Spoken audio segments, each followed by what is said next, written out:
Hi friends, hi students, मैं आपका गोपाल शुक्ला अपने चैनल मैथमेटिक्स पावर पॉइंट में बहुत बहुत स्वागत करता हूं। आज चैप्टर 5 का जो कंटिन्यूटी का लेक्चर 2 मैं आपको देने जा रहा हूं, जिसमें मैं दो मेन चीजें जो है डिस्कस करूंगा। एक तो लिमिट्स के जो वेरियस मेथड हैं जो क्लास 11th में आप पढ़ चुके हैं, लेकिन शायद अब आप भूल चुके होंगे, उन मेथड्स को रिवाइज करना है। फिर कंटिन्यूटी पे बेस्ड जो अच्छे क्वेश्चंस बोर्ड एग्जाम में आ चुके हैं सीबीएसई में, और मोस्ट प्रोबेबली वही क्वेश्चंस घूम फिर के फिर आने हैं आगे 2021 में या उससे आगे जो बोर्ड एग्जाम होंगे उनमें, वो डिस्कस करूंगा। तो सबसे पहले एक मैं बहुत ही इंपॉर्टेंट बात आपको बताना चाह रहा हूँ। लिमिट्स को जो है, अगर आपको मेथड सीखने हैं लिमिट्स को फाइंड करने के, सबसे पहले तो जब आपके सामने लिमिट का क्वेश्चन आता है तो आप कोशिश करते हैं कि शायद ये डायरेक्ट मेथड से सॉल्व हो जाए।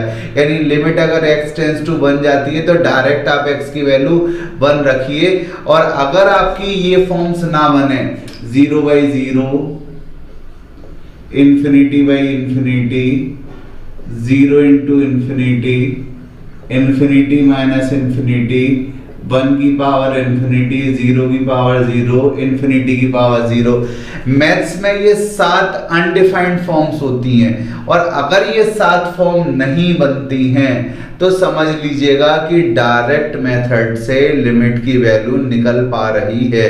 लेकिन अगर लिमिट की वैल्यू रखने से अगर ये कोई फॉर्म अचीव होती है तो भैया आप ये चीज याद रखना, CFLIR, CFL से जो है कनेक्टर वर्ड है, इंडिया, आई माने इंडिया, को कनेक्टेड वर्ड है, रोशन करो। तो ये आप याद रखना, CFLIR।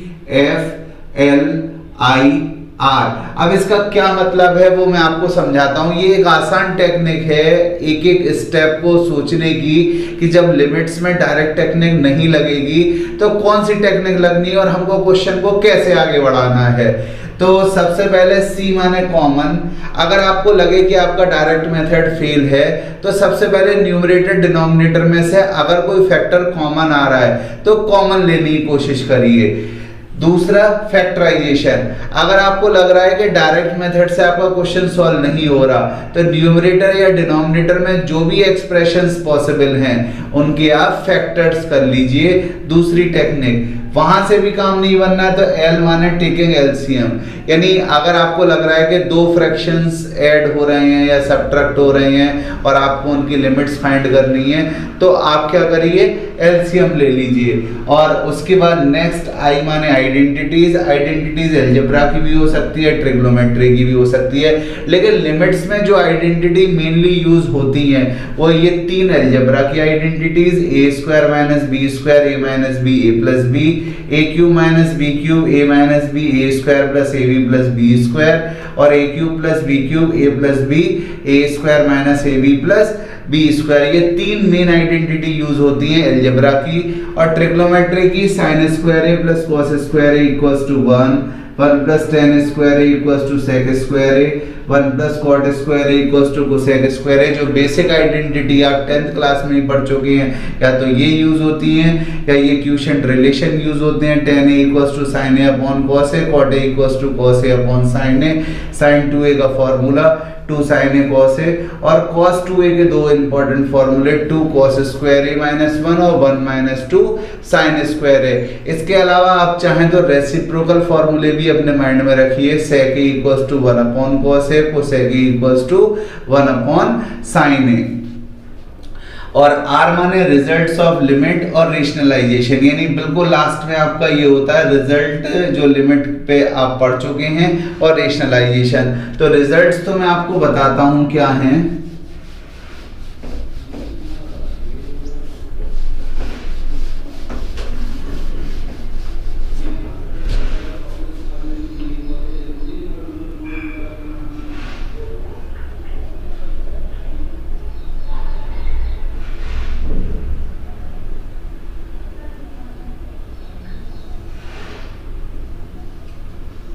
Limit x tends to 0 sin x upon x 1 limit x tends to 0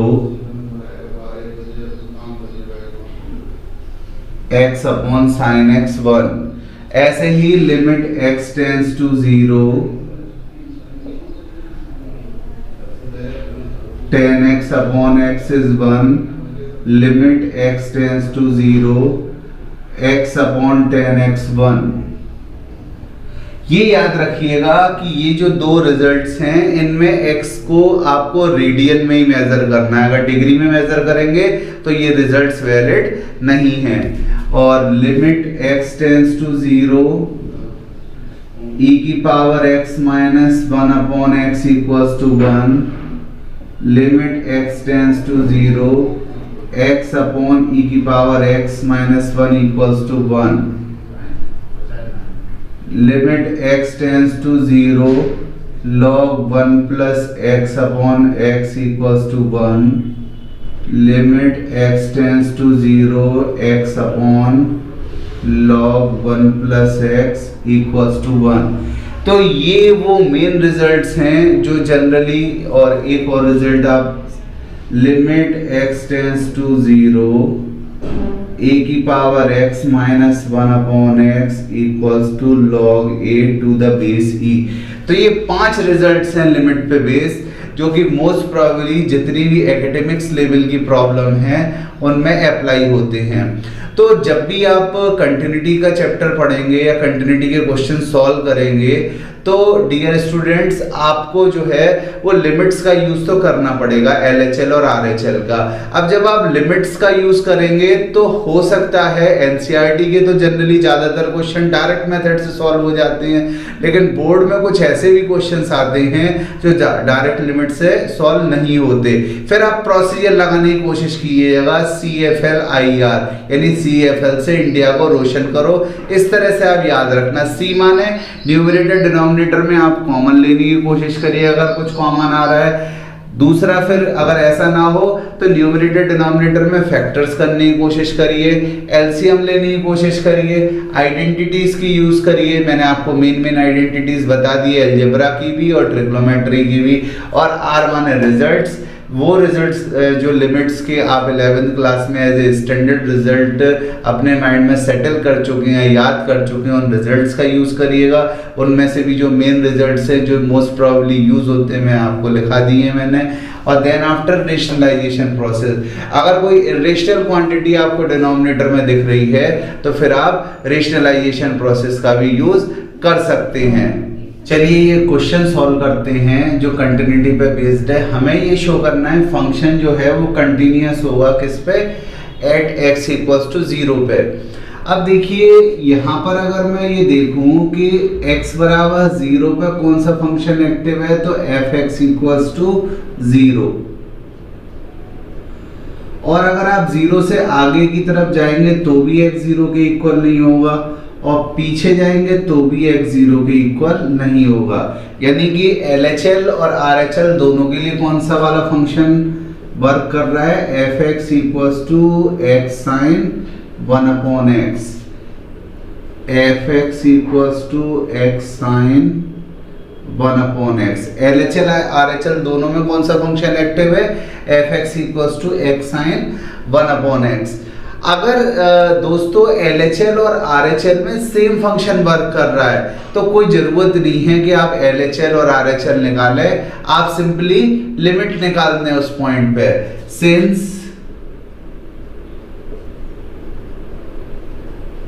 function is same to obtained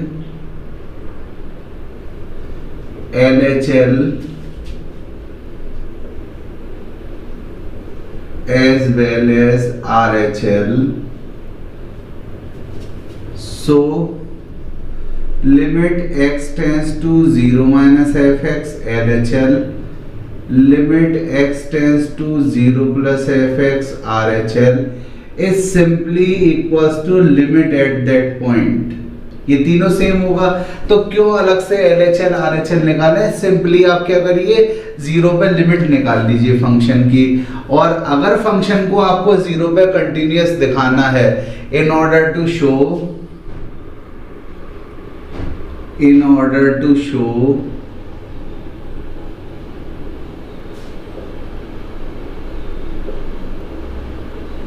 function is continuous at x equals to 0, we need to show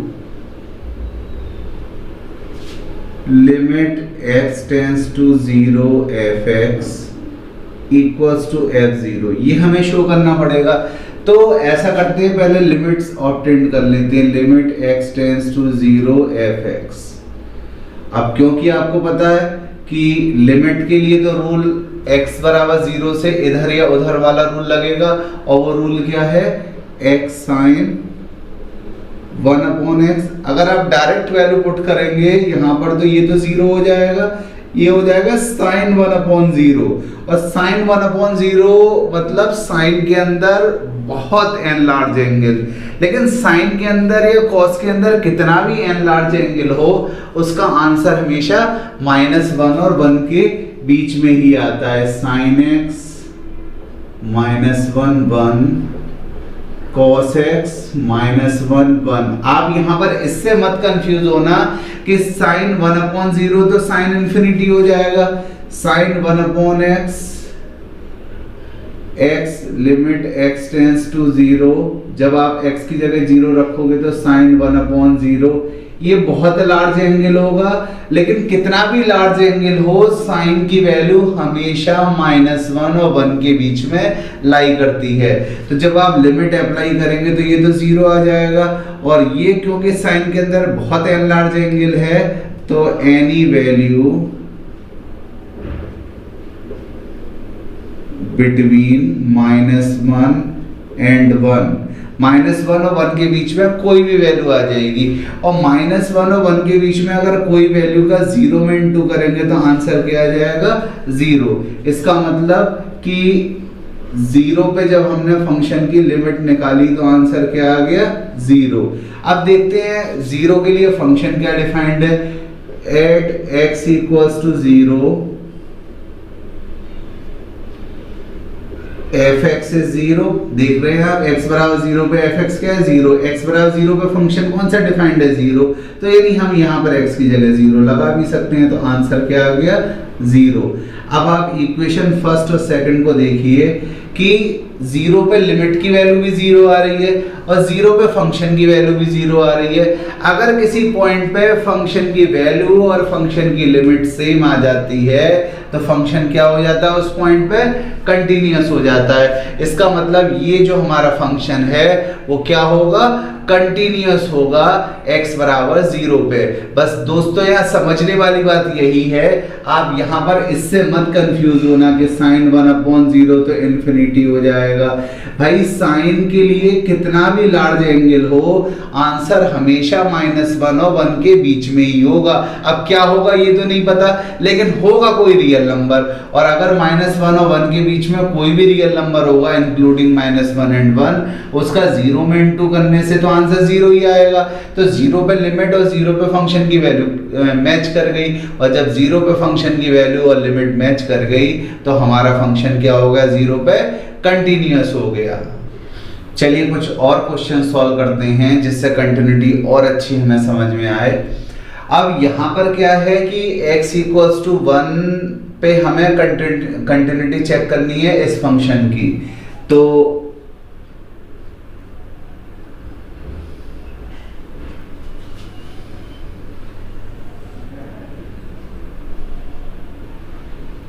x equals to 1 पे check करनी है। चलिए पहले आती है left hand limit at x equals to 1। तो क्या हो गया आपका, limit x tends to 1 minus fx। अब देखिए 1 पे तो फंक्शन क्या वैल्यू दे रहा है, 2 दे रहा है। और अगर आप 1 से इधर उधर होते हैं, यानी 1 से पीछे जा रहे हो या 1 से आगे जा रहे हो, तो आंसर क्या आ रहा है, तो फिर आंसर आपका आ रहा है, यानी यहां भी फंक्शन कैसे डिफाइंड हो रहा है। भाई आगे जाओगे 1 से तो भी x 1 के इक्वल नहीं होगा, पीछे जाओगे तो भी x 1 के इक्वल नहीं होगा, यानी यहां भी x 1 के इक्वल नहीं होगा और यहां भी x 1 के इक्वल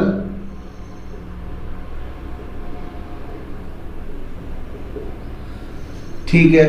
अब देखिए अगर मॉडुलस के अंदर कोई लीनियर एक्सप्रेशन हो तो आप क्रिटिकल पॉइंट करके और साइन ऑब्टेंड कर लिया करो, लेकिन अगर मॉड के अंदर कोई क्वाड्रेटिक एक्सप्रेशन हो या क्यूबिक एक्सप्रेशन हो तो आप डेफिनेशन पे जाइए, और डेफिनेशन क्या कहती है, लिमिट x टेंस टू, अभी तो मैंने ये लगा दिया fx, और fx की वैल्यू क्या हो गई, x square minus 1 upon x minus 1, क्योंकि LHL में x की जगह क्या लगाते हैं 1 माइनस h, क्योंकि x टेंस टू 1 है और x की जगह 1 माइनस h आपने रख दिया, तो माइनस h टेंस टू 0 हो जाएगा, h टेंस टू क्या हो जाएगा 0, तो limit h tends to 0 1 minus h का whole square minus 1 minus h minus 1,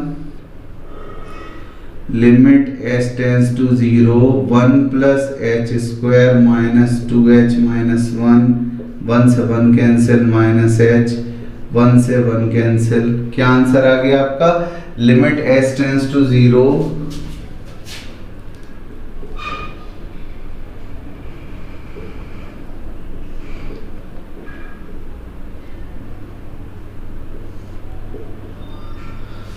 ठीक है। और ये आपको पता है लिमिट के चैप्टर में कि h जो है वो एक बहुत स्मॉलर क्वांटिटी होती है, यानी h की वैल्यू होगी 0.00001, तो अगर h की वैल्यू बहुत स्मॉल पॉजिटिव नंबर है तो अगर मैं मान लेता हूं h की वैल्यू 0.1 भी है और आपने यहाँ रखा 0.1 का स्क्वायर माइनस 2 इंटू 0.1, तो 0.1 का स्क्वायर क्या आ गया 0.01 और ये आ गया 0.2, तो आपको पता है 0.01 में से माइनस करेंगे 0.2 तो आंसर क्या आने वाला है नेगेटिव, और अगर आंसर नेगेटिव आएगा तो मॉड हटा के आपको क्या लगाना पड़ेगा, नेगेटिव साइन लगाना पड़ेगा, तो limit h tends to 0 minus h square minus 2h upon minus h, limit h tends to 0 2h minus h square upon minus h,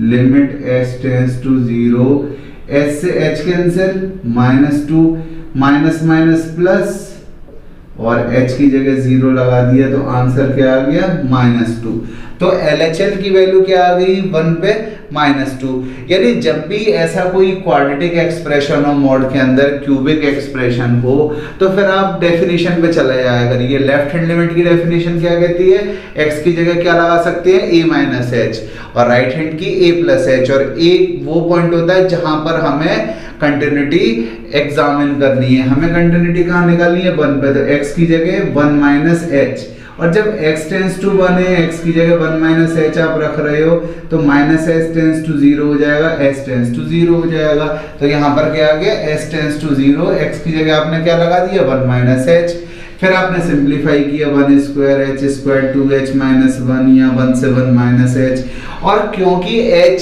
हमेशा लिमिट में चाहे राइट हैंड लिमिट हो या लेफ्ट हैंड लिमिट, h एक smaller positive number होता है जिसकी value negligible होती है, बहुत छोटी होती है, तो ये तो मैंने बहुत बड़ी वैल्यू ले ली है, मैं बता रहा हूँ h और भी इससे बहुत स्मॉलर होता है, ये तो आपको दोस्तों मैं समझाने के लिए बता रहा हूँ कि अगर आप h को 0.1 भी ले लें तो भी h स्क्वायर माइनस 2h की जो एक्सप्रेशन की वैल्यू होगी वो नेगेटिव ही आंसर देगी, और मॉड के अंदर अगर एक्सप्रेशन नेगेटिव होगा तो मॉडुलस का साइन हटा के क्या लगाना पड़ेगा नेगेटिव साइन, और ये नेगेटिव से नेगेटिव कैंसिल कर दीजिए, या फिर मैंने क्या किया है नेगेटिव से नेगेटिव कैंसिल, नेगेटिव को अंदर एडजस्ट करके फिर माइनस h का 2h में डिवाइड किया -2 और माइनस h स्क्वायर में माइनस h का डिवाइड किया तो h, और h की जगह 0 लगा दिया तो आंसर क्या आ गया -2। तो एक चीज तो हमने यहाँ पर पिक कर ली कि जो हमारी लेफ्ट हैंड लिमिट आई वो क्या आई यहाँ पर -2।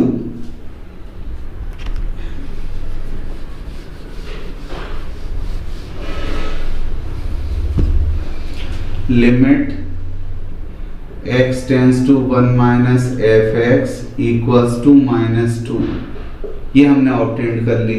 अब हम निकालते हैं RHL, at x equals to 1, limit x tends to 1 plus F X, limit x tends to 1, और क्योंकि 1 प्लस यानी 1 से आगे, और 1 से आगे भी कौन सा रूल है, x square minus 1 upon x minus 1। Right hand limit में x की जगह क्या लगाएंगे, 1 प्लस एच। x कहाँ जा रहा है, 1 की तरफ, 1 प्लस एच जा रहा है 1 की तरफ, तो h कहाँ चला जाएगा, 0 की तरफ। तो आपने क्या लगा दिया, limit h tends to 0, 1 plus h का square minus 1, 1 plus h minus 1, ये आ गया limit h tends to 0, 1 plus h square plus 2h minus 1 upon h, 1 से 1 कैंसिल हो गया। ठीक है, अब आगे बढ़ते हैं यहां पर।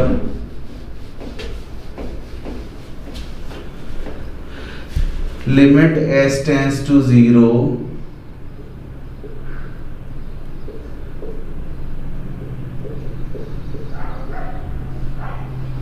अब तो ये कंफर्म है कि मॉड के अंदर नेगेटिव हो ही नहीं सकता, क्योंकि h तो ये बहुत स्मॉलर पॉजिटिव नंबर है ना, ये पॉजिटिव, तो अंदर का एक्सप्रेशन क्या है, पॉजिटिव।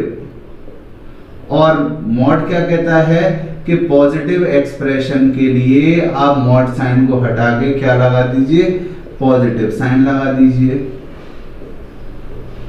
तो क्या आंसर आ गया हमारा, limit h tends to 0 h plus 2, और h की जगह 0 लगा दिया तो आंसर कितना आ गया, 2 आ गया। तो ये आ गई RHL की value, limit x tends to 1 plus F X, इसकी वैल्यू किसके इक्वल आ गई, 2 के इक्वल आ गई। तो LHL की वैल्यू -2 के इक्वल, RHL की वैल्यू 2 के इक्वल। अब जरा देखते हैं फंक्शन की वैल्यू क्या है।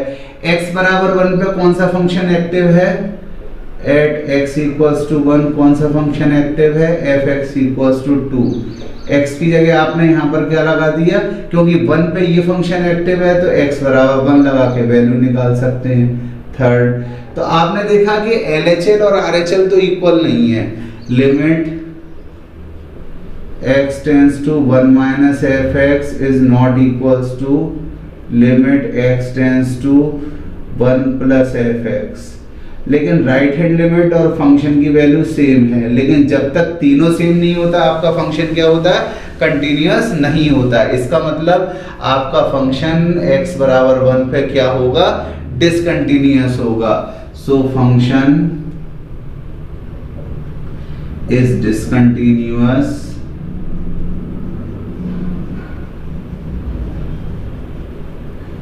ठीक है। तो ये फंक्शन जो होगा, LHL हम निकाल चुके थे, RHL हमने निकाली, 1 पे फंक्शन की वैल्यू निकाली, तीनों आंसर क्लैश नहीं कर रहे, इसका मतलब हमारा फंक्शन क्या हो गया, डिसकंटिन्यूअस हो गया।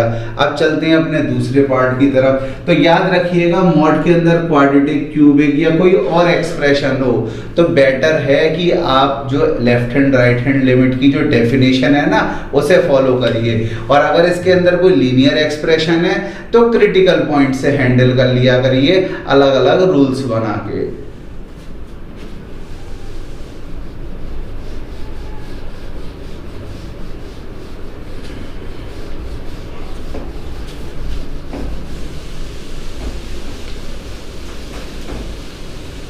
अब चलिए हम सेकंड पार्ट की तरफ चलते हैं।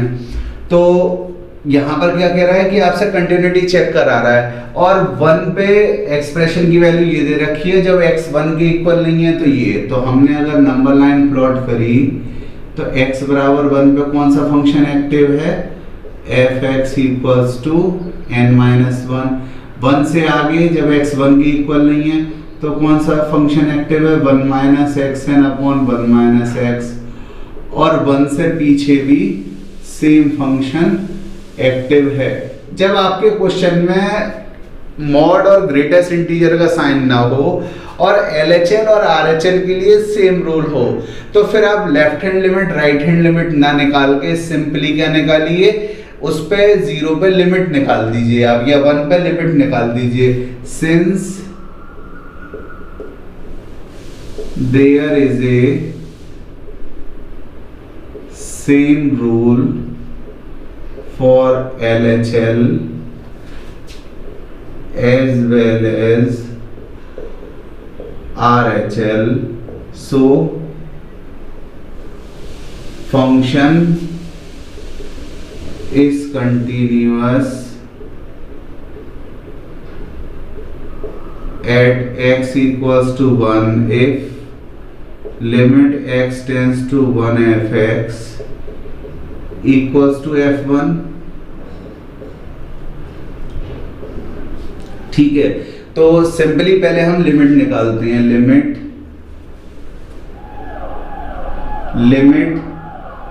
Eight x equals to 1, limit x tends to 1 fx, limit x tends to 1 और fx की वैल्यू क्या है 1 minus xn upon 1 minus x। मैंने न्यूमरेटर में से भी माइनस कॉमन ले लिया xn माइनस 1 और डिनोमिनेटर में से भी माइनस कॉमन ले लिया। अब एक रिजल्ट है जो बहुत इंपॉर्टेंट है, limit x tends to a xn minus an upon x minus a, क्या वैल्यू होती है इसकी na n माइनस 1। तो लगभग ये रिजल्ट उसी फॉर्म में आ रहा है। देखिए x पे n और अगले स्टेप में आप चाहो तो इसे क्या लिख सकते हो x पे n माइनस 1 पे n x माइनस 1। a की जगह यहाँ पर क्या आ रहा है 1 आ रहा है, तो आंसर क्या आएगा बिल्कुल उसी फॉर्म में है। तो आंसर क्या आएगा n1 n माइनस 1 यानी n इंटू 1, आंसर आ गया n। तो यानी कि 1 पे लिमिट की वैल्यू क्या हो गई, limit x tends to 1 fx, 1 पे लिमिट की वैल्यू क्या आ गई n। अब देखते हैं 1 पे फंक्शन की वैल्यू क्या है। तो x बराबर 1 पे कौन सा फंक्शन एक्टिव है, at x equals to 1 fx क्या है n माइनस 1, तो लगा दीजिए x की जगह 1। अब राइट हैंड साइड में x तो है नहीं, आंसर क्या आ गया n माइनस 1। तो from equation first and second, from equation first and equation second, limit x tends to 1 fx is not equals to f1। और अगर लिमिट और फंक्शन की वैल्यू सेम नहीं होगी तो फिर फंक्शन आपका क्या होगा 1 पे डिसकंटिन्यूअस होगा, और इस टाइप की कंटिन्यूटी को क्या कहते हैं, रिमूवल डिसकंटिन्यूटी। तो so function is discontinuous, so function is discontinuous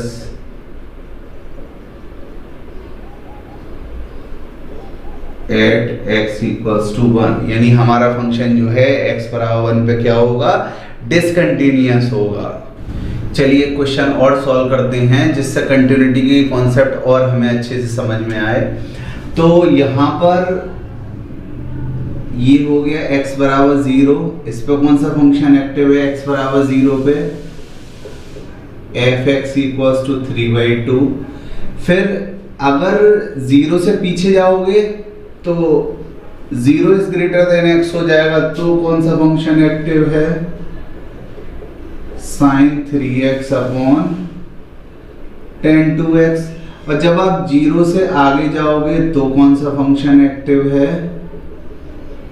log 1 plus 3x upon e की पावर 2x माइनस 1। तो ये फंक्शन किसके लिए एक्टिव होगा, LHL के लिए, ये RHL के लिए, और 0 पे फंक्शन की वैल्यू इस फंक्शन से निकालेंगे। तो सबसे पहले हम निकालते हैं LHL at x equals to 0, limit x tends to 0 minus 1 fx